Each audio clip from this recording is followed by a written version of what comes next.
कमाए बदे। कोई 2 महीना खातिर, कोई 6 महीना खातिर, कोई साल भर खातिर। ए साहब, आजमगढ़ वाले, जौनपुर वाले भाई ज्यादातर विदेश में पाए जाते हैं। जो विदेश जाला 2.5 साल खातिर घरे बचवा की छोड़ के वो परदेसी पति काहे चाला? मरद कहा था मेहरारू से, अरे दूरिया बना मजबूरिया, दूरिया बना,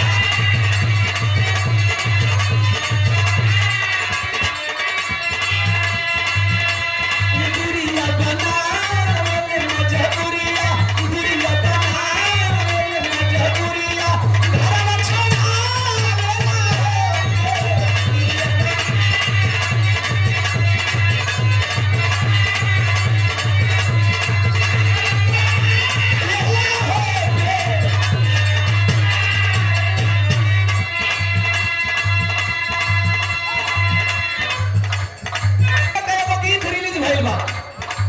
शिल्पी राज का सवाल हमार जवाब। धान सिवान में पियर हो गई, मोरत ताक चुक के गई, सब धान काटे जो हो गई गैस हंसुआ लेके मेहरारू के धराओ तो मेहरारू मार मेकअप करत दियो। करे धान काटे कटबी ना कहा, तू पाउडर लगा के कहां जाते रे? मौगी गुस्सा में बोलत है मर्दा के, जैसे कि आजकल के कुल लड़की मेहरारू के वो शौक हो गए। क्या कहती है?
तोरा बाप घर चलो गए, हमारा बाप घर ना चलेला।